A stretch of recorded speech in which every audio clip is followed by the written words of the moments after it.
Thank you all. Please be seated. Well, thank you and welcome to the White House. In a moment, I'll be sitting at that desk taking up a pen and signing the most sweeping overhaul of tax code in our nation's history. To all of you here today who've worked so long and hard to see this day come, my thanks and the thanks of a nation go out to you. The journey's been long, and many said we'd never make it to the end. But as usual, the pessimists left one thing out of their calculations: the American people. They haven't made this the freest country and the mightiest economic force on this planet by shrinking from challenges. They never gave up, and after almost 3 years of commitment and hard work, one headline in the Washington Post told the whole story. The impossible became the inevitable, and the dream of America's fair share tax plan became a reality. When I sign this bill into law, America will have the lowest marginal tax rates and the most modern tax code among major industrialized nations, one that encourages risk-taking, innovation, and that old American spirit of enterprise. We'll be refueling the American growth economy with the kind of incentives that helped create record new businesses and nearly 11.7 million jobs in just 46 months.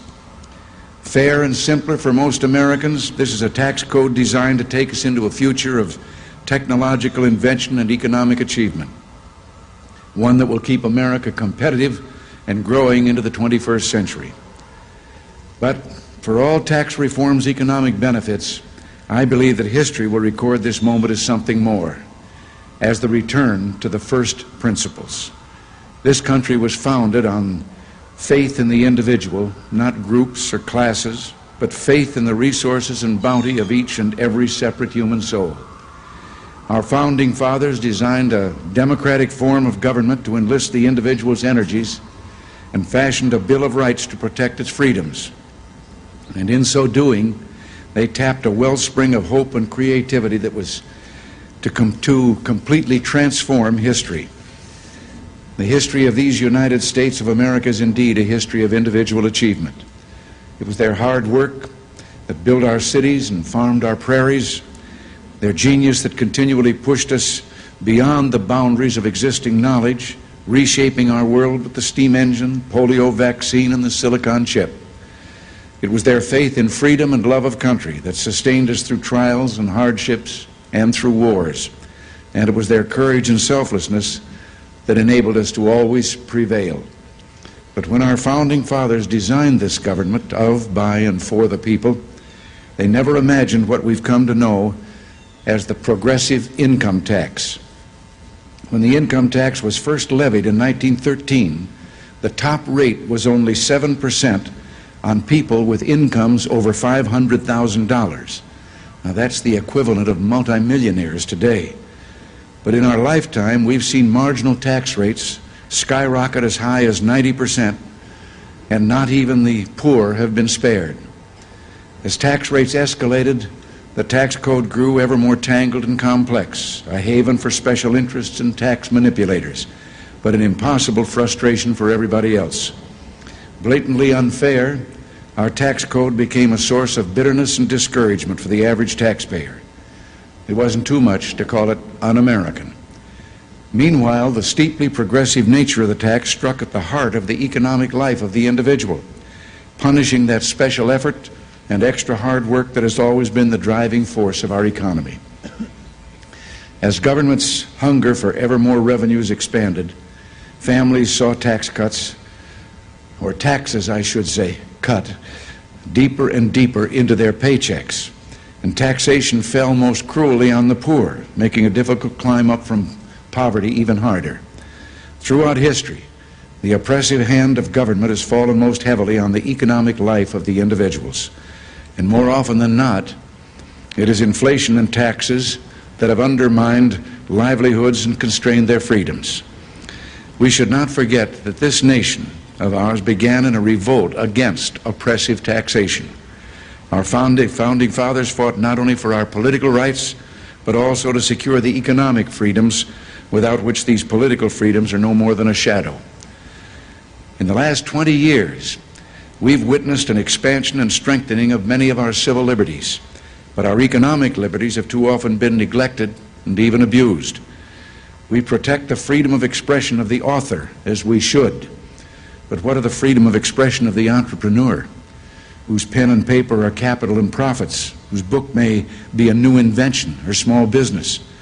What of the creators of our economic life, whose contributions may not only delight the mind, but improve the condition of man by feeding the poor with new grains, bringing hope to the sick with new cures, vanishing ignorance with wondrous new information technologies? And what about fairness for families? It's in our families that America's most important work gets done, raising our next generation. But over the last 40 years, as inflation has shrunk the personal exemption, families with children have had to shoulder more and more of the tax burden. With inflation and bracket creep also eroding incomes, many spouses who would rather stay home with their children have been forced to go looking for jobs.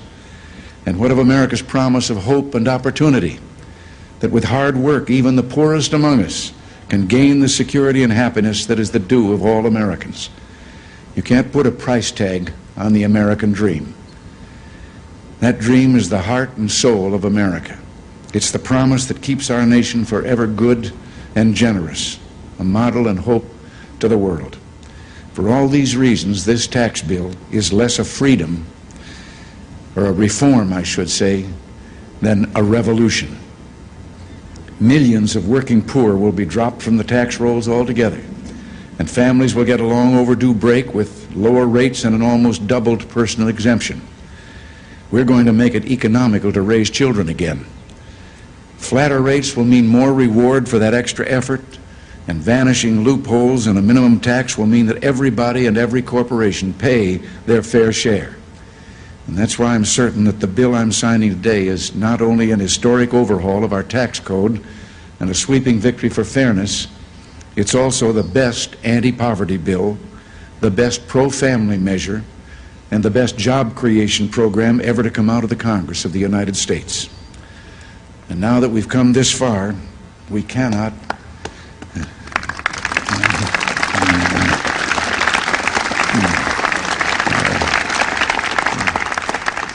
Now that we've come this far, we will not allow tax reform to be undone with tax rate hikes.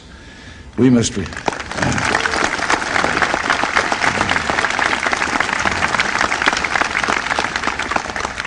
restore certainty to our tax code and our economy. And I'll oppose with all my might any attempt to raise tax rates on the American people.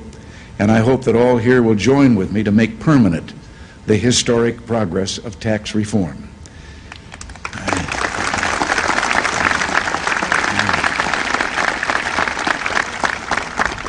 I think all of us here today know what a Herculean effort it took to get this landmark bill to my desk. That effort didn't start here in Washington, but began with the many thinkers who have struggled to return economics to its classical roots, to an understanding that ultimately the economy is not made up of aggregates like government spending and consumer demand, but of individual men and women, each striving to provide for his family and better his or her lot in life.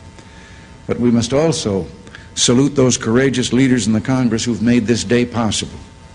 To Bob Packwood, Dan Rostenkowski, Russell Long, John Duncan, and Majority Leader Bob Dole, to Jack Kemp, Bob Caston, Bill Bradley, Dick Gephardt, who pioneered with their own versions of tax reform.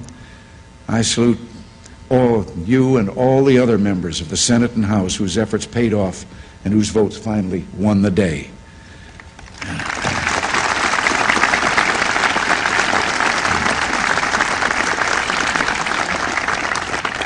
And last but not least, the many members of the administration who most have often have felt that they were fighting a lonely battle against overwhelming odds, particularly my two incomparable secretaries of the Treasury, Don Reagan and Jim Baker, and I thank them from the bottom of my heart.